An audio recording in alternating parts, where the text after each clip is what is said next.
বাদশাহ ও তিন কবির গল্প।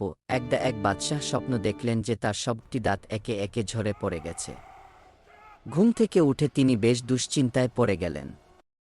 তিনি রাজ্যে ঘোষণা দিলেন যে এই স্বপ্নের সঠিক ব্যাখ্যা যে দিতে পারবে তাকে পুরস্কৃত করা হবে। রাজদরবারে একে একে তিনজন কবি, যাদের স্বপ্নের ব্যাখ্যাকারী হিসেবেও নাম ছিল, উপস্থিত হলেন। 1. প্রথম কবির ব্যাখ্যা। প্রথম কবি বাদশাহর স্বপ্নের কথা শুনে বেশ গম্ভীর হয়ে গেলেন। তিনি বললেন, জাহাপনা, আপনার এই স্বপ্নের অর্থ খুবই ভয়ানক।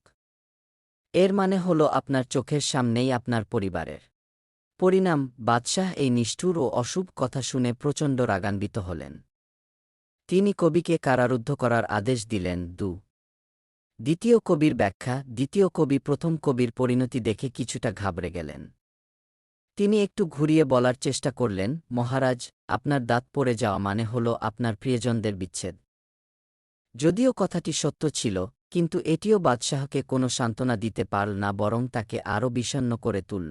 পরিণাম, বাদশাহ তাকেও কোনো পুরস্কার না দিয়ে বিদায় করে দিলেন। তৃতীয় কবির ব্যাখ্যা। তৃতীয় কবি ছিলেন অত্যন্ত জ্ঞানী এবং উপস্থিত বুদ্ধিসম্পন্ন। তিনি একই সত্যকে অত্যন্ত ইতিবাচকভাবে উপস্থাপন করলেন। তিনি হেসে বললেন, মুবারকবাদ জাহাপনা, আপনার এই স্বপ্ন অত্যন্ত সৌভাগ্যের লক্ষণ। এর অর্থ হল আপনি আপনার পরিবারের সকল সদস্যের চেয়ে দীর্ঘজীবী হবেন। আপনার আয়ু হবে দীর্ঘতম। পরিণাম, বাদশাহ এই ব্যাখ্যা শুনে অত্যন্ত খুশি হলেন। কারণ পরিবারের সবাই মারা যাবে কি আর আপনি সবার চেয়ে বেশি দিন বাঁচবেন কি মূলত একই কথা, কিন্তু তৃতীয় কবির বলার ভঙ্গি ছিল আনন্দদায়ক।